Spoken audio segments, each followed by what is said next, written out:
Well, Reflections in Brass come today from a member of the band with perhaps the most distinguished history of all our local bands, Besses at Barn. Frank Johnson, solo euphonium player with them for 20 years, now second baritone and band secretary for 12 years and treasurer before that. Frank, let me clear one thing before we go any further. Besses at the Barn, as far as I know, Besses at the Barn Band, is the only limited company band in existence. There is a story behind that. Many years ago, there was a company called Besses of the Barn Band Union Limited or something. And in the 1920s, late 1920s, they used to run a social club which got into some sort of financial difficulty. So one or two of the local dignitaries and businessmen, Mark Fletcher was one of them, who owned a big mill in Whitefield, and the rector of Stand and one or two other notable people, decided to take that company over and issue 100 £5 shares, debenture shares, and raise some capital to get the band out of difficulty. And that's how the thing arose. So what we have really is a double strata. The company's still there, but it merely owns the building and, I suppose, the assets of the band and this sort of thing. It's a superstructure over the band committee. The band committee operate completely independently of the company. And we look upon the company as a sort of trusteeship. Most of the shares have been lost, and they are, of course, worthless anyway, in case anybody's thinking of buying any. So it's just there, really, as a sort of trusteeship. If anything disastrous ever happened, then we feel that the people in the company would step in and help us out and this sort of thing. But it means no more than that, Alec, I can assure you. Does this mean that, at least nominally, you're a company secretary? No, I'm not the company secretary. A local justice of the peace, a very able man called Sewell, is the company secretary. I'm the band secretary, the secretary of the band committee, which actually runs the affairs of the band. The company don't interfere or have very little to do with the affairs of the band at all. Well, forgive me asking this, and it's slightly poking my nose in, but in terms of, shall we say, fees for engagements and things of this kind, does that sort of go into a band fund, or does that go to the company? It goes into the band fund. What we try to do is, if the company need any money to maintain the building and this sort of thing, then we would feed it across from the band committee to the company. So, and that's the only financial transaction that takes place between us, really. We look upon the company as, I'm one of the directors, incidentally, as well, so I wear two hats. As a trusteeship, really. That there's something there beyond the band committee in the band which would step in if anything disastrous. Can you see in any way that this could commend itself, shall we say, with any particular band? I mean, at any level? Well, I think when you look at some of the works bands, they may well have a situation similar to this, where in fact the board of directors... Oh, indeed, but I was thinking of the smaller village bands. I wouldn't have thought so, no. Unless there was a group of interested people outside the band who wanted to do something like this. But it's an awfully complicated matter, you know. I mean, we have to make returns to the government bodies concerned, registrar, the Inland Revenue, and the registrar of companies and this sort of thing. No, I think it's something that's peculiar to this. It's quite nice to have it because it makes us different, doesn't it? Certainly a talking point. Can we move around to the job you have had for the past 12 years as band secretary? Now, most band secretaries I know work blooming hard, and yet all the lads always grump, what have you booked us there for, and things like that. What's the most onerous part of your job, then? I don't find it onerous at all. The thing I would find most onerous, I think, would be the typing and correspondence and those sort of things. But I've got a wife who's a very able shorthand typist, and she takes that workload off my shoulders. All I do is sit there and dictate the letters, and wonder of wonders out they come absolutely immaculate, and it takes a great weight off my mind. As far as the band's concerned, I can say hand on heart that I've never had any problems with any of them whatsoever. We have a very, very good relationship. one of the things I said when I took the job on was that they should give me the power to make a decision on behalf of the band on my own, because quite often as a band secretary you're faced with a situation where someone's on the end of a telephone line and they want a snap decision. And the band committees over the years have always given me that authority, and that's helped me a great deal. Well, I know in some bands it's invariably a matter of, I'll ring you back, and you know very well at the other end you're now busy ringing the chairman and everybody within sight to see whether they want to do the job. I've never felt that it's possible to work that way, and I don't think my committee feel that way either. That somebody has to be the voice of the band, and they've allowed me to be it. But give or take the help you get with your wife, as you say. I mean, Besses there in terms of name, reputation, with the dykes, big houses, the ferries, Fordens, the Wingates, playing concerts from one end of the country to the other. The other week, for instance, in Coventry Cathedral, a rather spectacular concert with the former Prime Minister Edward Heath conducting you. Things like this, in the old days, when Besses used to parade through the streets when they came back after winning a contest, and the whole of the township turned out to see them and cheer them through the streets. Well, these days it's a different world. And trying to get all the lads together for, what was I say, to get time off work from one end of the country to the other must be a very onerous job for a band secretary to try and pull all the strings together. There can be problems, but I think it's like any other management job. It's really management by anticipation rather than management by crisis, if you know what I mean. I've attended quite a few management courses and my other duties and this sort of thing, and I think you get a feel for it. I think you know where the problems might arise, and the idea is to actually solve them before they do arise. And I think, generally speaking, we're successful in this. I can't say that we've ever had a disaster when we've been travelling to, say, Holland, Switzerland, Finland, or wherever it might be. Everything seems to have gone smoothly.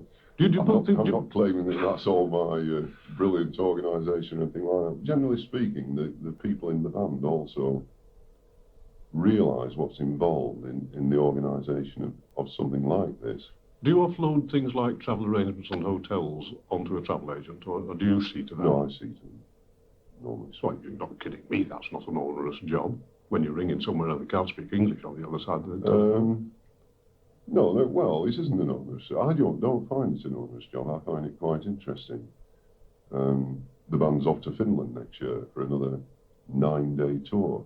We fly from Heathrow on the 25th of July, and I'm in the process of negotiating and dealing with all the aspects of that tour at the moment. I'm desperately trying to learn Finnish too, which is a very difficult language. There's dedication.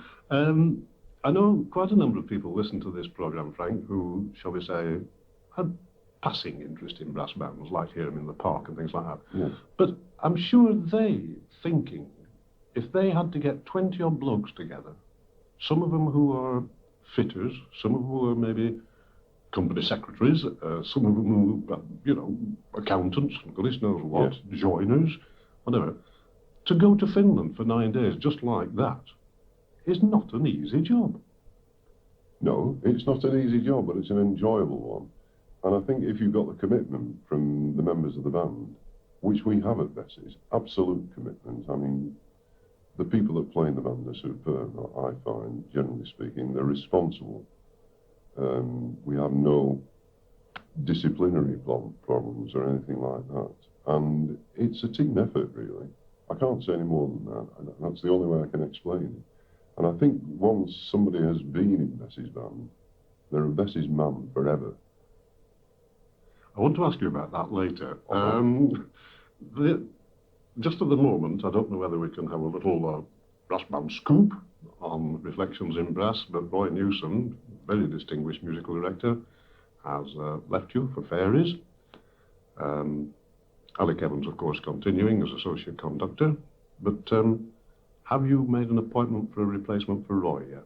Well, I was talking about management by crisis before, and saying that we try to manage by anticipation of events before they occur. The answer to your question is yes, we have. Can I just say, first of all, that the band, over the 8 years that Roy's been with us, we've enjoyed having him at Besses. I'm sure he's enjoyed it as well, and we've achieved some success. The British Open Championship, runners-up in the National Championships, Northwest Area Champions, BBC Band of the Year. So it's been a very successful liaison. The time sometimes comes to change, and I think that Roy and perhaps the band as well felt that maybe the time was now right. But again, talking by management, by anticipation, names were are always floating around in my head on the just in case, what happens if, and this is what management's about, isn't it? So yes, we have asked Major Peter Parks to take the band to the regional championships next year. Hang on, because that's a bombshell. Do you mean he's leaving Dyke? Oh no, I didn't say that, darling. I said that we have asked him to take Besses to the regional championships next year, and maybe do one or two other things with us as well. He'll be doing his first rehearsal with Besses this week, the week that I'm talking to you in the studio. It will be in the band press this week as well, so maybe by the time your programme goes out, everybody will know. But I think everybody knows now. There's this great line that exists in the brass band movement. Well, let's just say it hadn't reached me. So at least you've got the news. And at least before the gossip starts, Major Parks is not leaving Dyke. He is supervising. In common with most other people. I mean, obviously Roy Newsom takes the National Youth Brass Band and has taken other bands such as Tredegar to London, and Fairies to London, of course, 2 years ago. So most of the leading conductors do more than one thing. And as I say, Major Parks is going, I can't say any more than that at the moment. Let's get away from the politics of branding, Frank. The first record you brought from your shelves certainly seems to have a certain age to it. Yes, like myself, I suppose. Tell me about it. Frank, could I just turn to one thing which I know is one of the prouder sort of parts of the immense history of Besses. The world tours, talking about the job you had as a band secretary, that lad in 1906 and 1910, to act literally a world tour that lasted a year and longer. It must have been an enormous... I mean, they hadn't even invented planes then. No, they hadn't, and I think the travelling was a major part of it. It was professionally organised, of course. How on earth? I mean, you also, in some ways, ferreted away into the band's history. Yeah.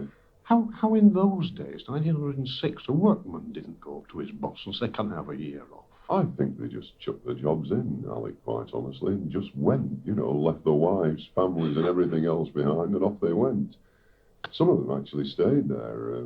There was a euphonium player, his name escapes me for the moment, but he actually stayed in Australia, and Ernest Kerry he was called, and he stayed there. He never came back at all. So he didn't miss the boat. He didn't miss the boat. No, I don't think so. But it must have been an interesting time, mustn't it? The Fiji Islands, America, Canada, Australia, New Zealand, and there are some diaries in existence which give a blow-by-blow account of the tour by individual bandsmen, and some of the times were quite hard. I think the trips they had to make, the long journeys between concerts and engagements. But the takings for that first world tour were astronomical in financial terms. I think there is a book in the band room in the archive somewhere which shows that they made a profit of something like £18,000. Good. Or a take of £18,000 at least. And in those days, that was a fair bit of money. That was a lot of money, wasn't it, in 1906?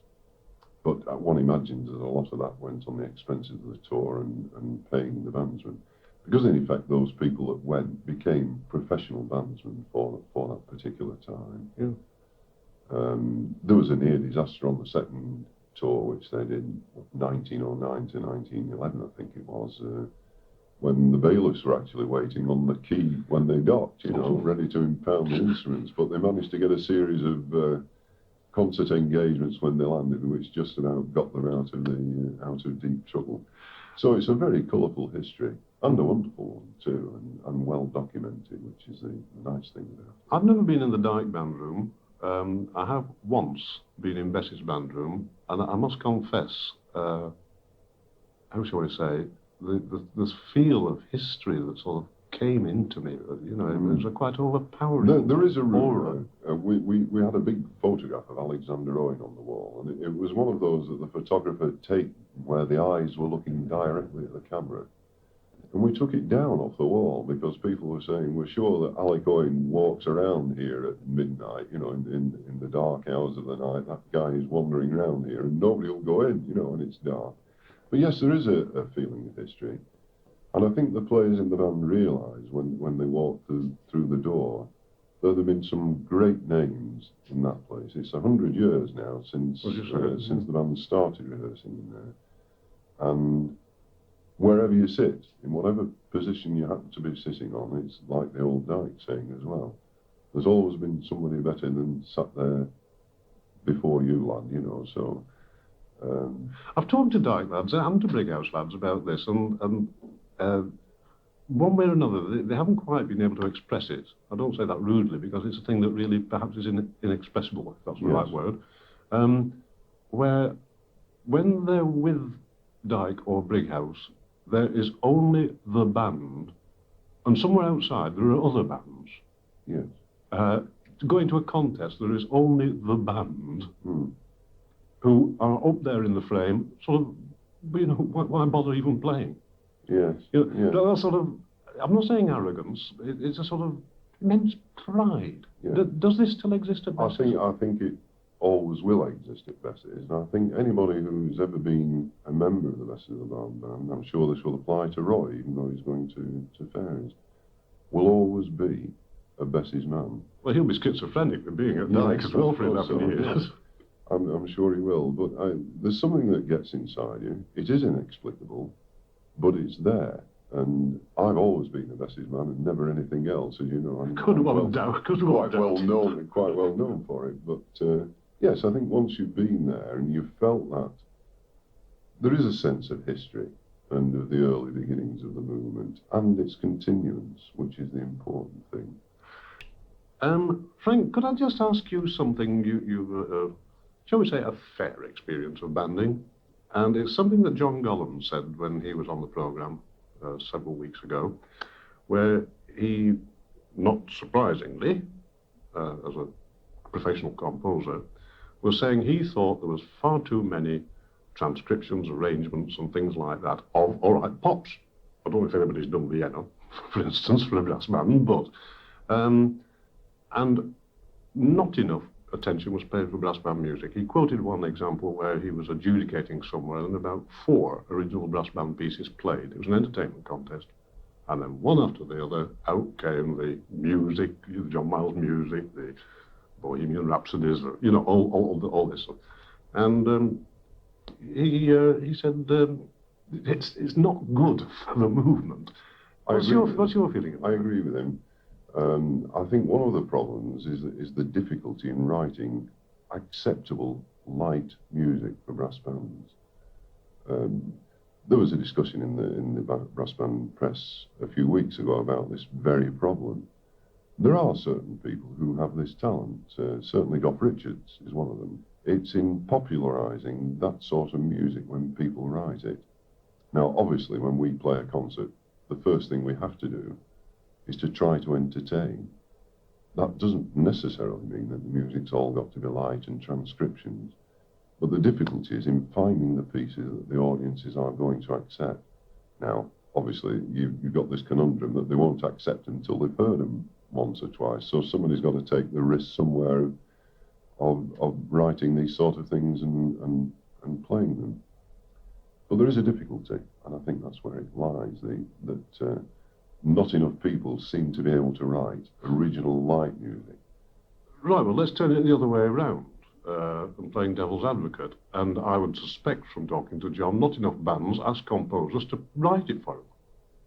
Well, we have a policy of commissioning works, as you probably know, but they're more on the serious side. For instance, Images, which was used as an area test piece, was commissioned by Besses of the Band. Chromoscope from Paul Patterson was again commissioned by us. But these are more in the, if you like, the fairly avant-garde side of music. And we have commissioned several other works. At the moment, we're in the process, or we have commissioned a work with funds provided by the Musicians' Union of Great Britain. Stan Hibbert, the Assistant General Secretary, is a good friend of mine, and we approached them and said, look, it's time that the union shows some interest in brass bands. Would you be prepared to put your hands in your pocket and come up with some finance to sponsor a work for brass bands? And that is being written by Joseph Horowitz, an eminent composer, who actually writes tunes as well, all we know. Mm-hmm. And it will be a tuba concerto, and the first performance hopefully will be given at the Harrogate Festival on the 7th of August next year in Ripon Cathedral. So these are major steps forwards where you can ask eminent composers to write for the medium. Generally speaking, they don't want to write the light poppy stuff, you know, they want to write something which has some meaning and impact. And occasionally they write stuff that's played once and never heard again, which is a great danger. But hopefully this one won't be. Certainly the Edward Gregson tuba concerto that we commissioned some years ago has been played all over the world and is now used as a standard work for tuba. I think Eddie Gregson has actually transcribed it for orchestra as well. So that's the policy of the band. We would like to do this sort of thing. On the other hand, we won't stick our necks out so far that nobody's going to turn up at our concerts and this sort of thing.